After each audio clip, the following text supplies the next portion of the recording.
नमस्कार दोस्तों। आप सभी को पता है कि एमपी पुलिस हेड कांस्टेबल और एएसआई का नोटिफिकेशन आउट हो चुका है, जिसके बारे में मैंने एक लाइव वीडियो बनाया था। अब ये वीडियो मैंने क्यों बनाया है तो मैं सबसे पहले आपको उद्देश्य बता दूं। बहुत सारे विद्यार्थियों ने जो है वो कमेंट्स किया था कि सर हमारी ये समस्या है, तो उस चीज को लेकर मैंने ये वीडियो बनाया है। बहुत सारे ऐसे विद्यार्थी जो थंबनेल देखकर शायद क्लिक ना करें कि सर इस पर पहले वीडियो बना चुके हैं, लेकिन मैं आप सभी को बता दूं कि वो वीडियो अलग था, ये नया है। ठीक है। अब मैंने इस वीडियो को बनाने का उद्देश्य मैं आप सभी लोगों को स्पष्ट बता दूं कि उस वीडियो पर जो नोटिफिकेशन आया था उस पर ये जो कमेंट्स आए हैं इनको मैं लेकर, इनके जवाब को लेकर जो है वो मैं आपके समक्ष जो है उपस्थित हुआ हूं। तो चलिए हम मुद्दे की बात जो है वो अभी करते हैं। क्या करते हैं? अभी हम मुद्दे की बात करते हैं। और मुद्दे की बात में सबसे मेन बात यह है कि ये फॉर्म कब से भरा रहे हैं। तो एक बेसिक सी जानकारी जो मैं पहले वीडियो में दे चुका हूं, आप चाहे तो देख सकते हैं। ठीक है। तो एमपी में हेड कांस्टेबल और एएसआई की भर्ती आ चुकी है।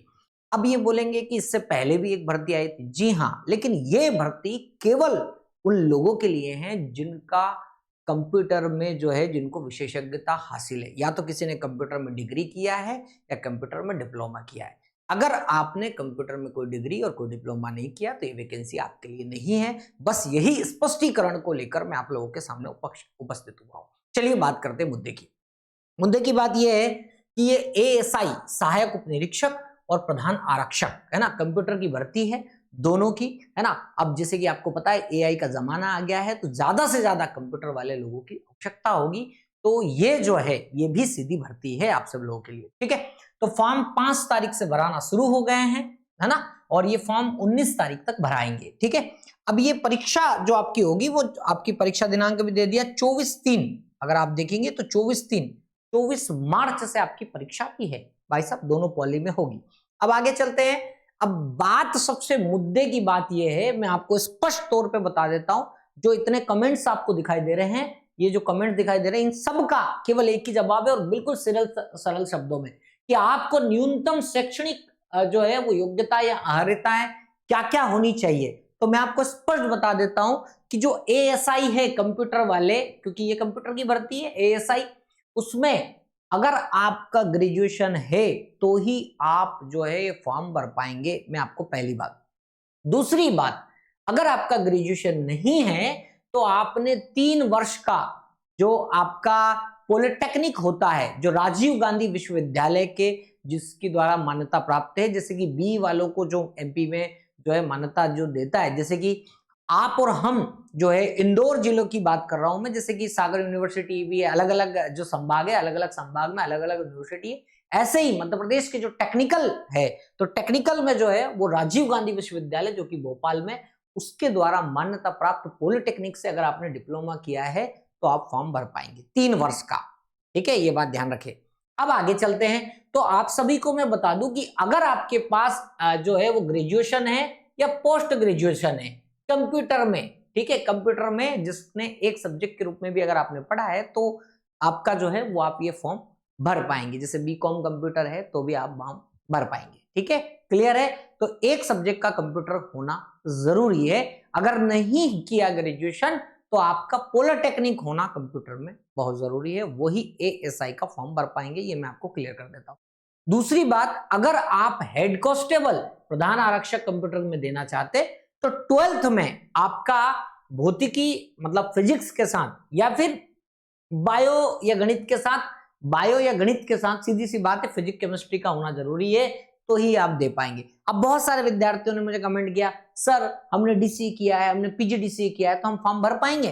तो मैं आप सभी को क्लियर कर देता हूं कि बहुत सारे विद्यार्थी जिन्होंने ग्रेजुएशन में नहीं किया है कंप्यूटर साइंस से, बीकॉम प्लेन किया है, बीए किया है, बीएससी किया है, लेकिन कंप्यूटर नहीं है, तो वो एएसआई का फॉर्म तो नहीं भर पाएंगे।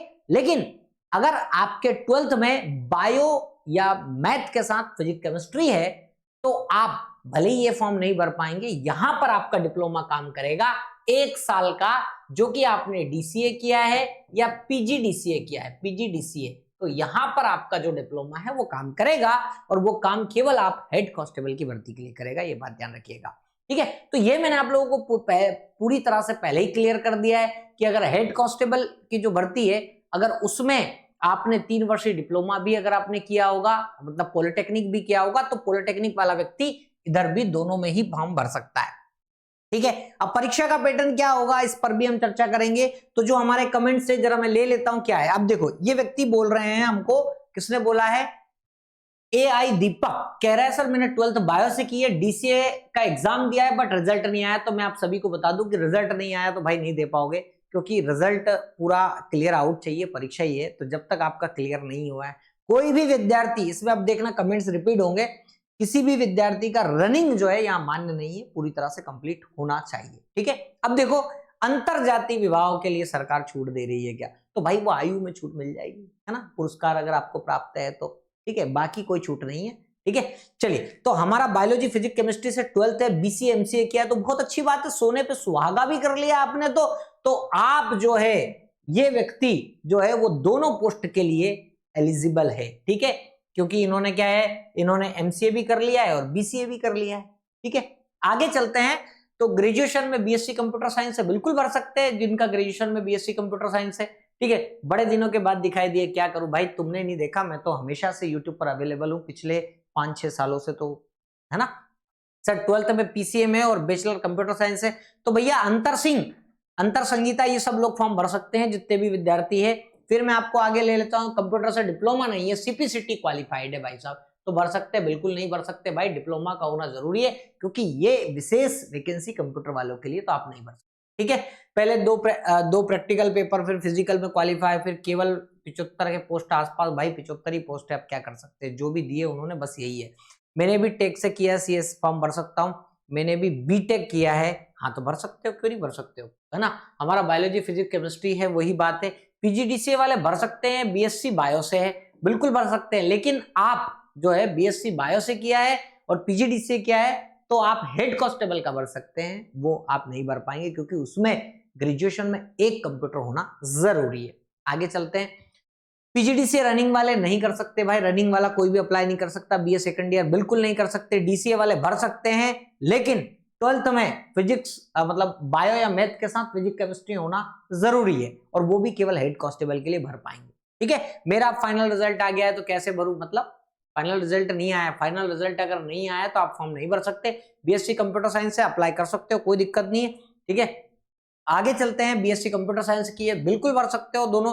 DCA चलेगा, DCA चलेगा, लेकिन 12th में PCM, है ना, या फिर क्या जो आपने किया है, मतलब बायो या मैथ के साथ, ठीक है, फिजिक्स और केमिस्ट्री, है ना, ये फिजिक्स और केमिस्ट्री का होना जरूरी, चाहे इसके साथ कॉम्बिनेशन हो चाहे इसके साथ हो, है ना। BSc 3rd ईयर रनिंग चल रहा है भाई, नहीं भर सकते। DCA PGDCA आपका केवल उसमें चल जाएगा, किसमें, अगर आपका 12th आपका बायो या मैथ से है, साथ में फिजिक्स केमिस्ट्री का होना जरूरी है। तो ये मैंने आपको बता दिया। अब आप देखते हैं कि पोस्ट कितनी है, क्योंकि मैंने यहाँ पर आपके जो थंबनेल है इसमें लिखा है कि भैया कौन भर सकता है फॉर्म, तो मैंने बता दिया है कौन कौन भर सकता है ना। एज में बता देता हूं, पोस्ट बता देता हूं, सिलेबस बता देता हूं। तो पोस्ट अपन सबसे लास्ट में चर्चा करेंगे, पहले मैं आप लोगों के लिए जो है वो एज बता देता हूं कि एज क्या क्या है। तो आप सभी को बता दूं कि जो एज दे रखी है उन्होंने, न्यूनतम 21 वर्ष है और उसके बाद 33 वर्ष। ठीक है, सभी के लिए यहां तक 33 वर्ष है ना। महिलाओं के लिए 38 वर्ष की छूट है, ST SC OBC जनरल वालों के लिए सभी के लिए 33 वर्ष है, और अगर वो किसी कैटेगरी में आते हैं तो उनको फिर आपको जो है वो 5-5 साल की छूट दे दी गई है। ठीक है, अगर आप कोई सा पुरस्कार, जिसने पूछा था ना अंतरजातीय, तो ये विक्रम पुरस्कार, ये देखो अंतरजातीय विवाह के साथ अगर किया है, और अगर आप जो किसी आरक्षित श्रेणी के साथ विवाह करते हैं, तो ये आपका 5 साल का जो है वो आपको छूटे, सबसे ज्यादा इसको ही दिया गई है। ठीक है, अब देखिए परीक्षा का सिलेबस क्या होगा। तो मैं आपको बता दूं कि परीक्षा में 2 चरण होंगे, प्रथम चरण और द्वितीय चरण। तो प्रथम चरण में जो है वो आपका केवल तकनीकी पद, मतलब 100 नंबर का जो पेपर होगा वो आपका सामान्य होगा, और 100 नंबर का जो है वो आपका बहुविकल्पी की, मतलब केवल तकनीकी पदों के लिए भी होगा। ठीक है, ये बात ध्यान रखना है कि हिंदी भाषा में जो लिखित परीक्षा होगी तो 2 पेपर होंगे प्री में, है ना, और इसके बाद मेंस, जिसको द्वितीय चरण कहते हैं, उसमें आपका फिजिकल टेस्ट होगा, और इसके बाद एक तकनीकी प्रायोगिक परीक्षा दोनों में होगी। ठीक है, ये द्वितीय चरण है। तो ये आप यहाँ पर देख सकते हैं, इसको मैंने डिटेल भी एक्सप्लेन किया है इससे पहले वाले वीडियो में। और इसके बाद आप देख सकते हैं कि आपकी जो ऊंचाई है वो पुरुषों के लिए 160 और महिला के लिए 155 सेंटीमीटर, और दोनों के लिए ASI और हेड कांस्टेबल ठीक है, इन दोनों के लिए। ठीक है, शारीरिक दक्षता में आप सभी को पता है कि जो एएसआई होता है उसमें फिजिकल नहीं मांगते, लेकिन मैं आपको बता दूं कि इन्होंने क्लियर दिया है कि 800 मीटर की आपकी रनिंग होगी और उस रनिंग में आपको जो है रनिंग जो 800 मीटर की 40 नंबर की होगी, इसमें से 8 अंक लाना जरूरी है, मतलब 20% अंक आपको लाना जरूरी है। ये बात आपको ध्यान रखना फिजिकल में। इसके बाद आपको बता देता हूं कि आखिर पोस्ट कितनी है। तो एएसआई की मात्र 14 पोस्ट है और प्रधान आरक्षक की केवल जो है वो 75 पोस्ट है। अब शायद मैंने पिछले वीडियो में गलती से ये बोल दिया था कि बम्पर भर्ती है, ठीक है, तो उसके लिए मैं माफी चाहूंगा। बम्पर भर्ती है जो शब्द मेरे मुंह से निकल गया होगा गलती से, लेकिन वो मेरा मकसद वो नहीं था जो आपने समझे, शायद कहीं पर 1 सेकंड के लिए मैंने बोल दिया था। ठीक है, तो मैं यहाँ पर स्पष्टीकरण दे देता हूं। तो ये विद्यार्थियों, आप लोगों के जो कमेंट्स थे उनके जवाब मैं आपके सामने लेकर आया हूं। अगर अभी भी आपके मन में किसी प्रकार का कोई सवाल रह गया हो तो कमेंट बॉक्स में मुझे जरूर बताइएगा। अगले वीडियो के माध्यम से मैं आपके जवाब जरूर दूंगा। आज के लिए इतना ही, बहुत बहुत धन्यवाद।